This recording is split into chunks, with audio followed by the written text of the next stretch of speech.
and this woman is just saying one terrifying traumatic event after another. She proceeds to then take a breath and say, and this is where it goes downhill. We looked at one another like, are you kidding me? You've been through all this, how can it get worse?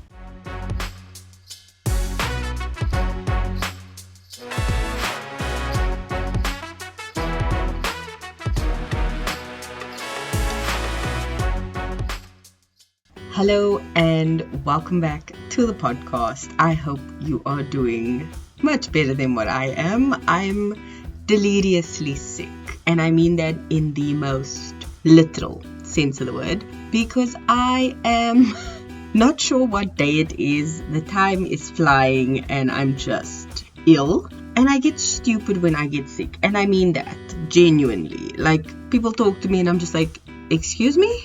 Or I'm slurring my words. It is not a good day or week, but I'm getting better. I'm definitely on the upswing, and by the time this episode goes live, I will hopefully be much better. So that's where I am right now. As I said, I've been trying to record these episodes in advance, so that's what I'm doing. So I'm not going to give you all my secrets, but I am recording this in advance, so apologies for any weirdness in the audio or my voice. But today's episode is the annual National Women's Day episode, and this year we actually did something ahead of schedule, as usual, or rather unusual for me. But we went to a Women's Day celebration at a church that my brother's girlfriend attends. They have a hall on the premises, and we went there on Saturday last week. And it was like from the afternoon till early evening. So we were there from about 3 o'clock until just before 6. So it was about a 3-hour event. There was music, there was guest speakers, there was lunch. Ooh, the lunch was so good.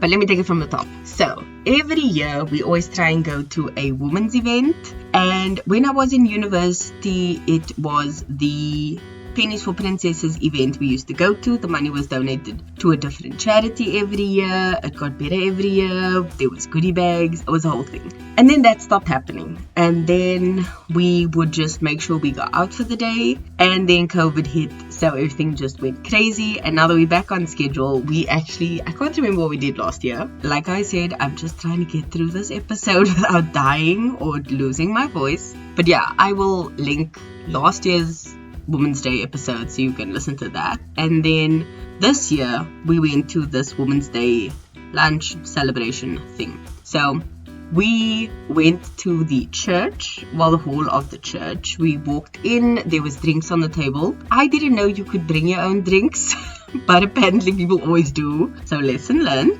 But there was like appetizer, there was juice, and then there was water on the table, and then there was a bottle of JC Leroux champagne, which was awesome. My brother took us there and then fetched us again, but we did not need to worry about drinking, so that was nice. There was that option. The snacks when we arrived were samosas, cheese, crackers, salami rounds, whatever those are called, pretzels, those types of light snacks. There was some fruit as well. Oh, and then dip, cucumbers, sticks and stuff, and then dip. We had a guest speaker. I personally feel she should have come with a trigger warning, because she was not the most fortunate human being in life. Her testimony, because that's what it felt like, was just her life story, and then what she does now, and her faith helped her overcome these things. And I kid you not, this woman spoke about one trauma after another. Me and my brother's girlfriend, she was looking at me and I was looking at her, and we were side-eyeing one another okay, this is hectic, this should have come with a trigger warning, but we're listening. And this woman is just saying one terrifying traumatic event after another. She proceeds to then take a breath and say, and this is where it goes downhill. We looked at one another like, are you kidding me? You've been through all this, how can it get worse?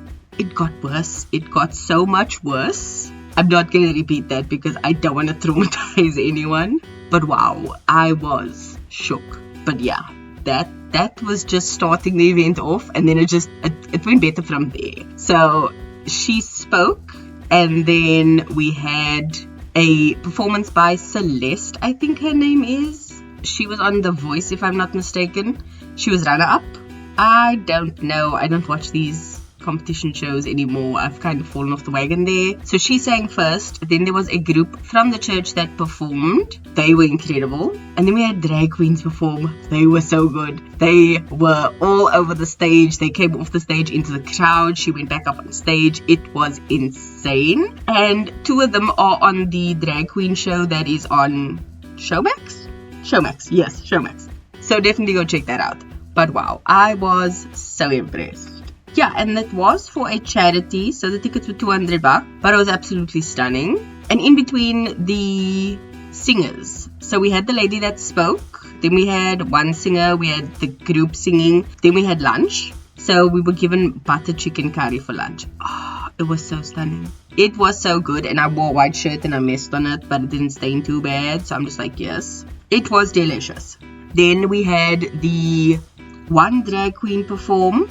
They brought out little cupcakes, and then the other drag queen performed, and then they were done. So it was so fun. It was so good, and I liked that it was last week and not this weekend, because today is Thursday, tomorrow is Friday when this goes live, because yay, I'm ahead of schedule. It will be the weekend coming up. That is a long weekend because Friday is the public holiday, which is Women's Day, and that is a nightmare because people go away for the weekend. So either you leave like Thursday or you leave early Friday and you go on for the weekend, and it's a nightmare traveling, going somewhere, coming from somewhere, wanting to do something, or even just having an event like this because people are like, no, I'm gone for the weekend, I can't come support you. That's unfortunate. So having it last week I think was a genius idea, and we did raise a lot of money, so yay. I'm not sure exactly where the money went, but I think it was maybe for the guest speakers charities, because she does a whole bunch of things like soup kitchens, helping women, all sorts of stuff. It's just a lot. So yeah, that was really good. So yes, Women's Day I think is such a good thing to celebrate, because I know the International Women's Day is in March, I don't know, somewhere there, but National Women's Day is a public holiday. Women are celebrated and just have such a strong community for one another. I mean, August in South Africa is Women's Month, so there's a public holiday, but yeah, we also celebrated for the entire month, which is nice. And I think that having these kinds of things is always a good idea, especially because it brings awareness to a lot of the issues that are plaguing women, because yes, there are things that affect men as well, but maybe not the majority of that issues, like GBV.